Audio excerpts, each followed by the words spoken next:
देते हैं। देखिए देखिए आपको बताता हूँ, हमारे यहाँ के पहले जवान बहुत ताकतवर और मजबूत हुआ करते थे।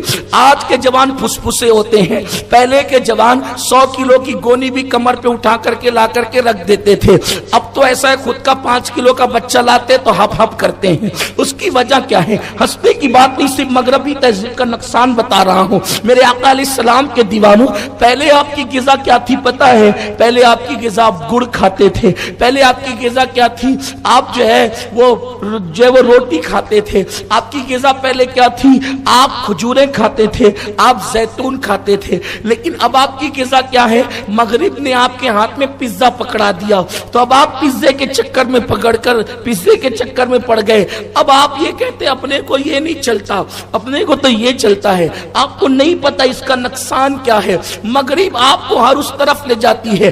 देखिए, पानी के अंदर लीमू निचोड़ कर खाने के बाद अगर आप पी लें तो आपको कभी बदहजमी नहीं होगी। लेकिन आप वो पीने की बजाय आप कोका कोला पीते हैं, आप जो है वो थम्स अप पीते हैं, आप और भी मशरूबात पीते हैं। इससे आपको नुकसान ही है, उसके सिवा कोई फायदा नहीं है। बल्कि आसान सी बात यह है, खाने के बाद आप छोटी सी गुड़ की डली मुंह में डाल लें, आपको कभी बदहजमी नहीं होगी। और मैं तो ये कहता हूं कि मुसलमान और बदहजमी एक जगह जमा नहीं हो सकती, इसलिए कि मुसलमानों की तहजीब में खाने का तरीका ये है कि हम अपने पेट के 3 हिस्से करें। एक हिस्सा खाने के लिए, एक हिस्सा पानी के लिए और एक हिस्सा हवा के लिए। जब हम इसके मुताबिक खाना खाएंगे तो हमारे अंदर कभी बदहजमी नहीं होगी। जब पेट में बदहजमी नहीं होगी तो जिस्म में बदनज़मी नहीं होगी, और जब जिस्म में बदनज़मी नहीं होगी तो फिर हमें किसी डॉक्टर की जरूरत भी नहीं पड़ेगी, क्योंकि हमारा तबीब मुस्तफा जाने रहमत सल्लल्लाहु अलैहि वसल्लम है। आपने कभी सुना होगा कि एक शख्स मदीने मुनव्वरा पहुंचा और अपनी सारी डिग्रियों के साथ पहुंचा ताकि मैं मदीने मुनव्वरा की बड़ी बस्ती को कवर करूं और यहां पर मैं लोगों का इलाज करूं। तो फिर क्या हुआ? वो बहुत दिन तक के वहां रहा और रहने के बाद उसके पास कोई आया ही नहीं, कोई मरीज उसके पास फड़का ही नहीं। तो वो लोगों से पूछने लगा, भाइयों आखिर मेरा दवाखाना, मेरा मतलब यहाँ नहीं चलता। तो उसने क्या, लोगों ने कहा, यहाँ तेरा मतलब चल भी नहीं सकता, इसलिए कि जहाँ नबी के गुलाम है वहां पर बीमारी नहीं है, वहां बीमारी नहीं है। तो कहा कि क्यों, आप लोग बीमार क्यों नहीं पड़ते? तो उन लोगों ने फरमाया, हम अपने महबूब की सुन्नत के मुताबिक खाते हैं। जब भूख लगती है तो दस्तरखान पे बैठते हैं, और अभी भूख बाकी होती है तो दस्तरखान से उठ जाते हैं।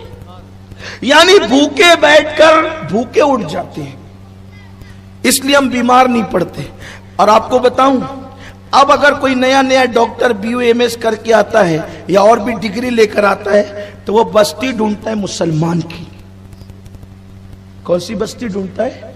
मुसलमान की। क्योंकि उसको पता है कि यहां बीमार वल्लाह गिर रहा हूं। मुझसे भी कोई मशवरा लेता है ना कि दवा खाना कहां चलेगा, तो मैंने कहा कि झोपड़पट्टी में ही जा तू, वहां चलेगा। क्यों?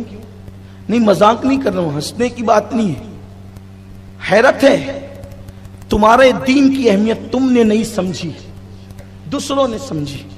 तुम्हारे बच्चे नंगे फिरते हैं ना, जहां जगह मिली वहां पेशाब करते हैं, वहां पे पाखाना करते हैं, कहीं भी थूकते हैं। ये इस्लाम नहीं है। नंगा फिरना इस्लाम नहीं है। जिनके खुदा नंगे फिरते थे उनके बच्चे भी नंगे नहीं फिरते। उन्होंने तुम्हारे दीन से तहजीब सीख ली। और जिसके नबी ने कभी अपने तलवे भी लोगों को नहीं दिखाए, उस कौम के बच्चे नंगे फिर रहे हैं। बस्ती अगर में देखना है कि मुसलमानों की है कि नहीं है, तो जहां बच्चे नंगे फिर रहे हो, जहां जो वो रास्ते के अंदर कपड़े टंगे हुए हो, औरतें कमर पे पटका बांध करके पानी के लिए अंडे से एक दूसरे से मारा पीटी कर रही हो, समझ लीजिए कि ये मुसलमानों की बस्ती शरीफ आ गई। इल्ला माशा, ये हालात है।